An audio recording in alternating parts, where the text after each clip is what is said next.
জন্য বললাম, এরকম সব দিক দিয়ে কিন্তু আমরা পিছিয়ে আছি। আজকে আমরা এই ইসরায়েলের সাথে পারি না কেন? সারা পৃথিবীর সব মুসলমানরা মিলে আমরা কি করতেছি? আল্লাহ আল্লাহ করতেছি, আল্লাহকে ডাকতেছি, ঢুকতেছি। এইভাবে আসলে কখনো কোনো কিছু থেকে বেঁচে থাকা সম্ভব না। আমাদেরকে পড়ালেখা করতে হবে। যখন আমাদের সর্বশেষ খেলাফত ছিল উসমানী খেলাফত, যেটা ব্রিটিশরা বা ইংরেজরা অটোমান খেলাফত বলে। অটোমান খেলাফত এত বেশি শক্তিশালী ছিল, পুরা ইউরোপ পুরাটা শাসন করছে হলো তখন মুসলমানরা। অটোমান খেলাফতের অটোমান সাম্রাজ্যের সৈনিকদের নাম শুনলে অন্যরা এমনি ভয়ে পালাই যায়।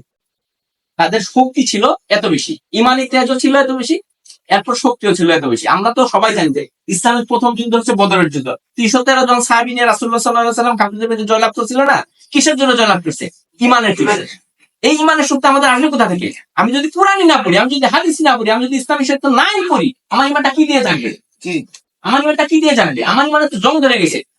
আমি তো জানি না কিভাবে আমাকে সামনের দিকে আগায় যাইতে হবে। আল্লাহ রাব্বুল আলামিন পবিত্র কোরআনের মধ্যে প্রত্যেকটা জায়গায় একজন মুসলমান হিসেবে আমার কি দায়িত্ব, কি কর্তব্য, হাদিসের মধ্যে রাসূলুল্লাহ সাল্লাল্লাহু আলাইহি ওয়াসাল্লাম সুন্দর করে প্রত্যেকটা জিনিসের ব্যাখ্যা দিয়ে গেছেন। আমি সেটা করিনি।